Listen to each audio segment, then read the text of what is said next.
Welcome to Fright Fest. Fright Fest. So we're locked in here all night. Yeah, if you can handle it.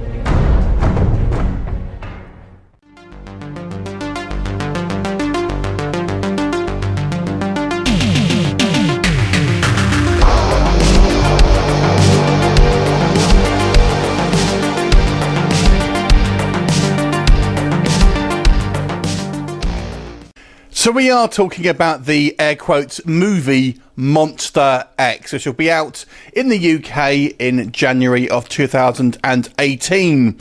However, why do I say air quotes movie? This is actually an episode of a little known TV show called The Dead Hour. This one called Fright Fest, that was actually made back in 2010 and is essentially being repackaged as a movie. So yes, it does last just an hour. So how it plays out is it's actually an anthology movie. So this has got everything. You've got ghosts, vampires, werewolves, slashers. This movie has it all. The conceit here is we have a couple going on a first date. They're going to a horror festival called Fright Fest. And here they are basically going to this horror festival. However, things don't appear to be quite normal. The creatures actually seem to be coming alive in the aisles, and the real life monsters that we have on screen then seem to be permeating our real life. And the wraparound story basically has this kind of couple trying to get away from various kind of ghosts and ghoulies, whilst we have four separate stories that are on screen. So let's talk about each of the four stories very briefly.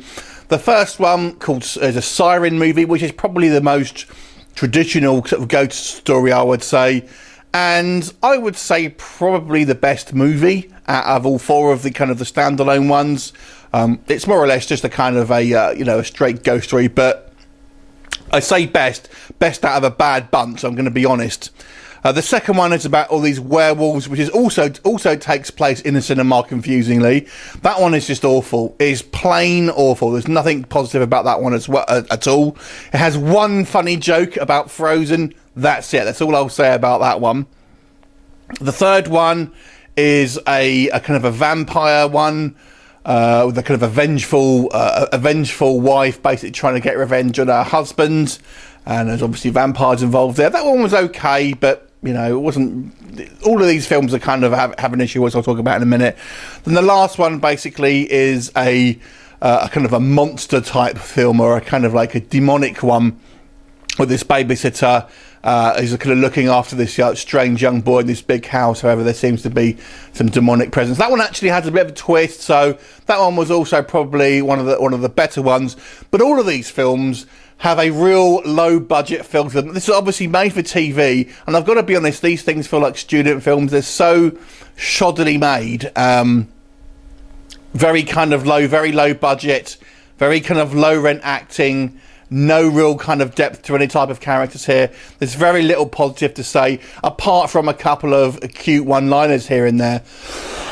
Excuse me. The wraparound story itself, I suppose, is a little bit more interesting, because we spend maybe a little bit longer with these sort of characters, and it's quite the fun conceit to have all these kind of real life monsters kind of come out in, and we have these two horror fans obviously making a little bit of commentary about that. So that was actually kind of fun. It was actually a loving wink to the horror genre.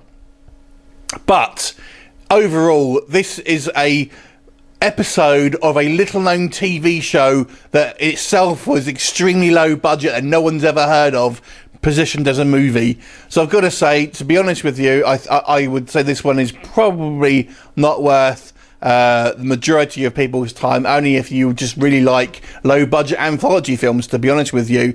I didn't find any of the films particularly compelling.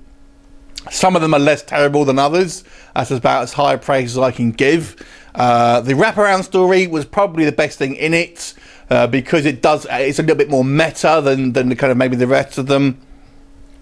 But truly awful production, truly awful just budget behind it, and kind of lack of real effort here. Seems to be hastily put together, and like I said, it's only an hour long, so you're not really getting a much bang for your buck here.